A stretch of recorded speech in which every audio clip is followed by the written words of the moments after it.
Assalamualaikum warahmatullahi wabarakatuh. Bersama saya Rizal Iskandar Al-Ubaidah. Di sini saya akan menjelaskan codingan struktur array, struktur pointer. Saya di sini akan menjelaskan codingan struktur array dan struktur pointer dengan menggunakan aplikasi CodeBlock.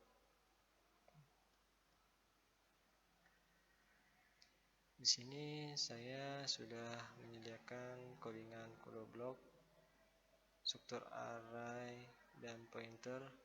Di sini saya hanya menjelaskan codingan struktur array. Untuk yang pertama, pendeklarasian include. Saya akan menjelaskan include. Include ialah salah satu perintah prosesor direktif yang tersedia pada C++. Prosesor selalu dijalankan terlebih dahulu pada saat proses kompilasi terjadi.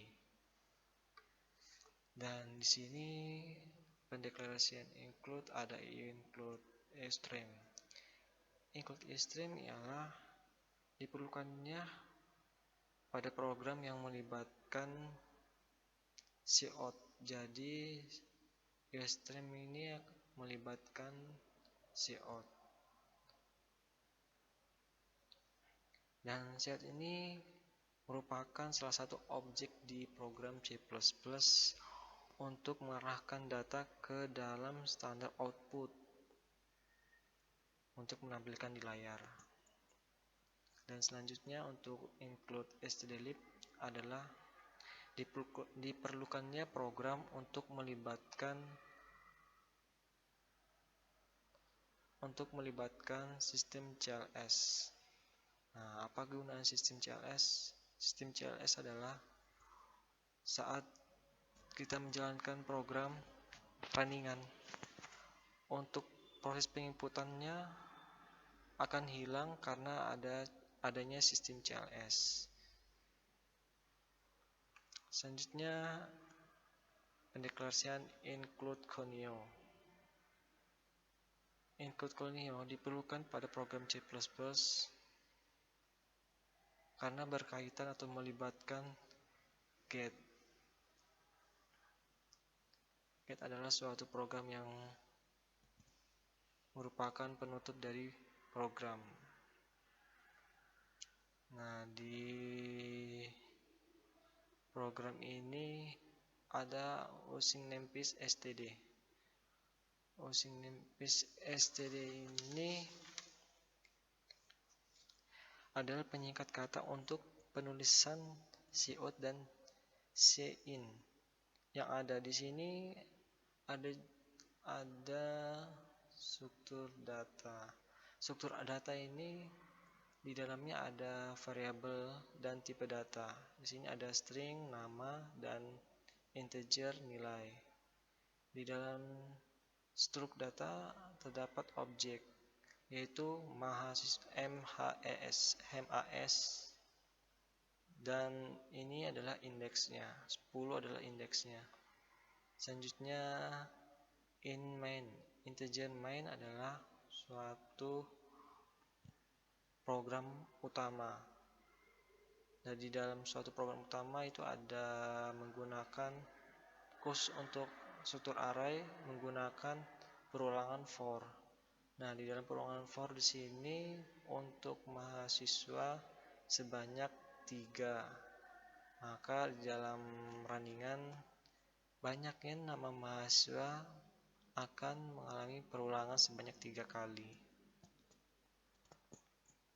Nah, di saat ini adalah perintah untuk memasukkan kata-kata nama mahasiswa.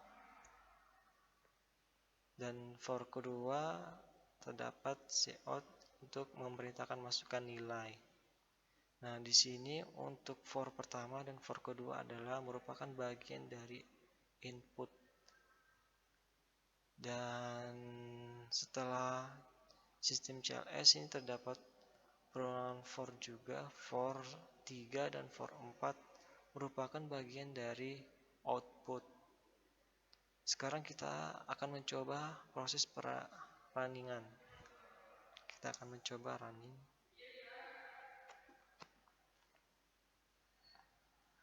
Nah, untuk proses pertama, perintahnya memasukkan nama mahasiswa yang pertama. Mahasiswa pertama kita contohkan namanya Safi'i. Nah, di dalam mahasiswa yang ke satu ini dia mendapatkan nilai contohnya 70. Untuk nilai kedua dia mendapatkan 80. Yang ketiga dia mendapatkan nilai 98. Untuk mahasiswa kedua kita akan memberikan contoh nama Rizal. Nah, untuk nilai pertamanya dia mendapatkan 70. Nilai keduanya dapat 80 dan nilai ketiganya 90.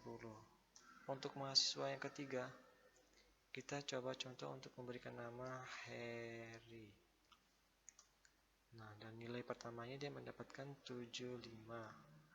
Dan nilai keduanya dapat 87 dan terakhir 98.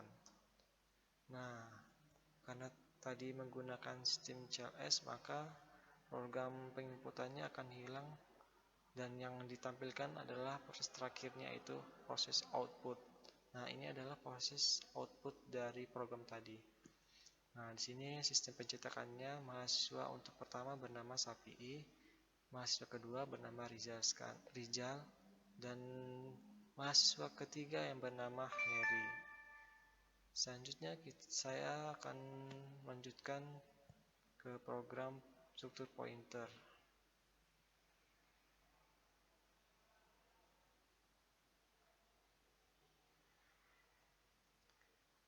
Nah, ini perbedaan dari struktur array dan struktur pointer. Di dalam struktur pointer, kita hanya memerlukan deklarasi include username saja. Nah, di sini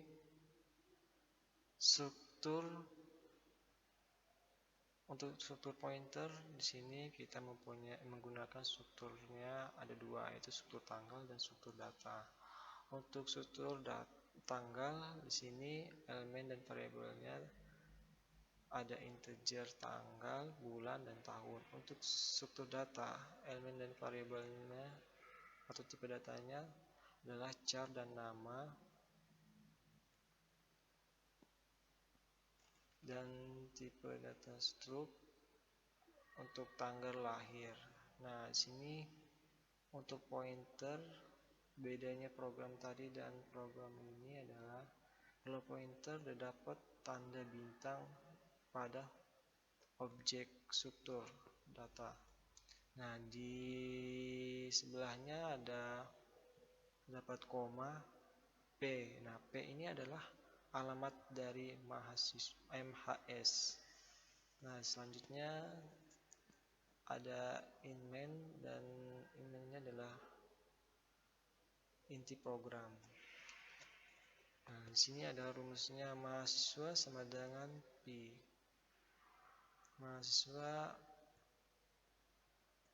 tempat alamatnya di P. Nah, di sini ada cout. Cout perintah untuk memasukkan kata namanya, yaitu memasukkan nama, dan cout untuk perintah untuk memasukkan tanggal, dan cout ketiga memasukkan bulan, cout keempat masukkan tahun.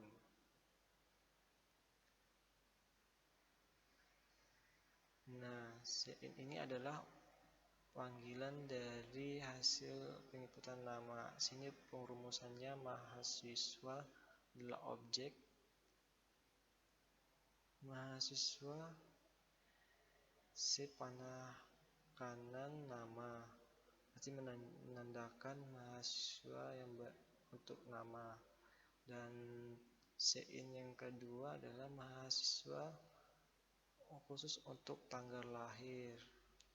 Yang ketiga, mahasiswa untuk bulan lahir.